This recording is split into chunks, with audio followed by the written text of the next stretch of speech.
Welcome, fellow travelers. I'm Joe, and this is Good Times RVing.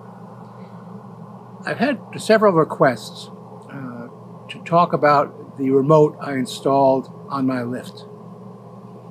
So today I'd like to cover off some of the details and some of the things I've learned about installing that remote. And in the description, or if you look in the description of the video, I'll leave the wiring diagram and also the wiring diagram for the Braun lift. And this is particular to my lift, but I think all of the Newmars with this floor plan should be very similar. So let's take a look here. Now you'll see up there, there's a large box which is talking to this. This is 9-volt remote. The battery does go dead, just for your information. So you'll want to leave the dongle that comes with the lift, the handheld wired switch, installed, because there may be times that you need that. Just for your information. I learned the hard way that yes, in fact, these batteries go dead, and consequently I keep an extra 9-volt in my toolbox in the front cabinet here. So if I'm on the outside, I can put a new battery in this and operate the lift.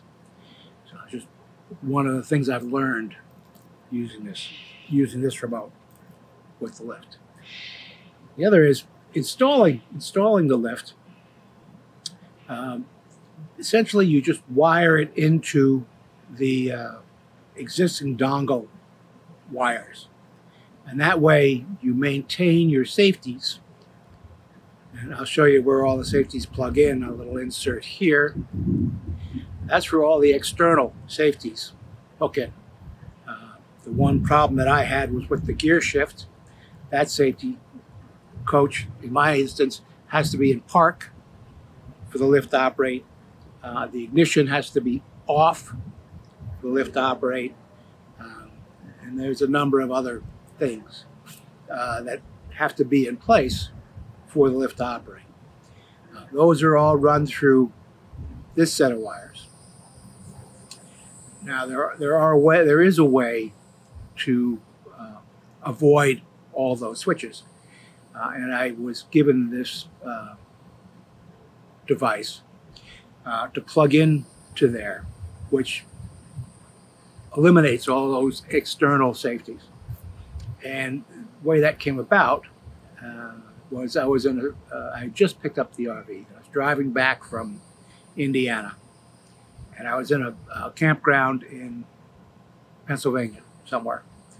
And at the time, I wasn't really sure where. I kind of knew the name, I knew the town, but I didn't really know where in Pennsylvania I was. Called up Newmar. They were great. They tracked down a service person. This was a Saturday afternoon around 2 o'clock, 2:30. So they tracked down a service person. He was on a call, but did come out at 5:30 on a Saturday, looked at the lift, and could determine that it was one of the safeties in the coach, not in the Braun lift. The lift itself was working. And the way he determined that was he inserted this piece. And it loops out all of the external safeties. And quite honestly, this piece I've kept, but only in the case of an emergency would I use it, because it does cut off the ignition switch safety, the gear shift safety, even the door shut-off switch. It cuts all those out. So consequently, things can go very wrong with the lift should you do something unexpected. So, but I did use that emergency. Luckily, my wife Gail was with me, so she could uninstall it when I was inside, and then I'd open the door up, she'd reinstall it, I'd get out of the RV, do what I needed to do, get back in the RV, and again, we take that safety out safety override out, just because it really makes if the lift is always on, unless you shut off it with this shut-off switch, and it will operate with the doors closed, the engine running, in drive, all of those things. So I can't impress upon you enough that if you do get one of these little safety overrides, that you only leave it in your toolbox in case of an emergency. So, all that said, all that story done, let's get back to how do you install this.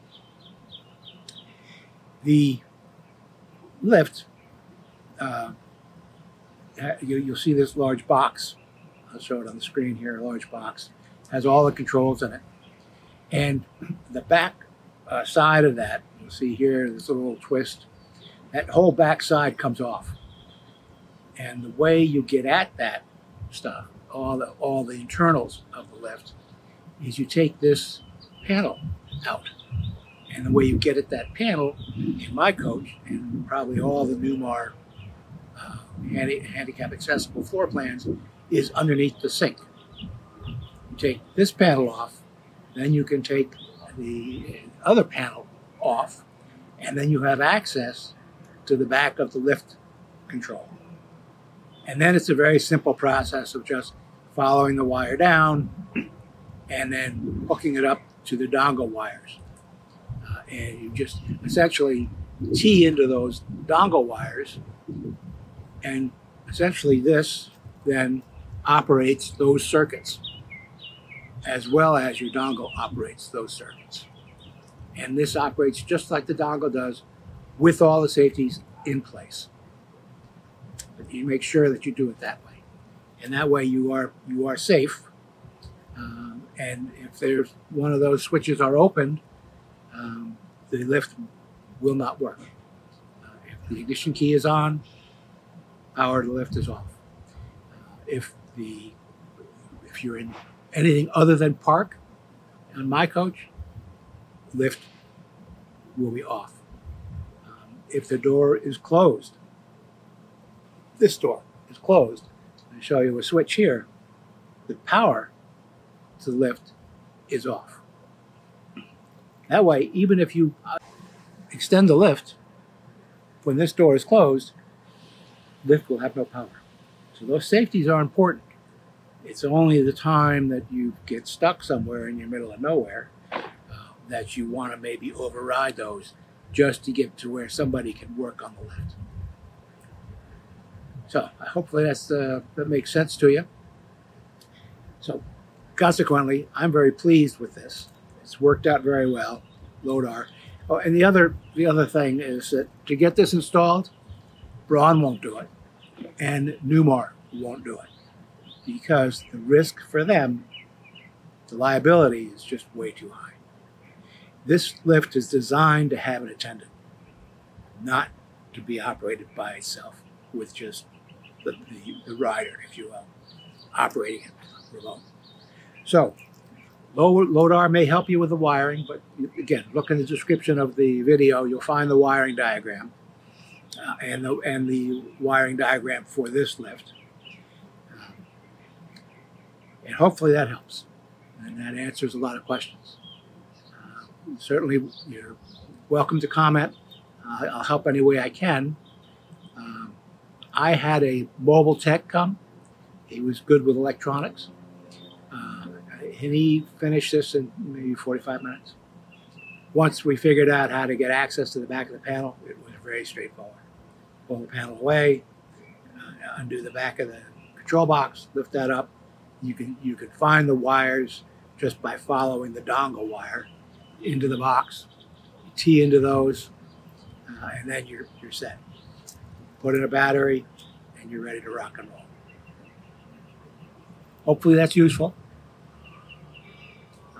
And if you find this to be useful, give me a like so the algorithm will share it with others that may have this question. See you on the road. Happy trails.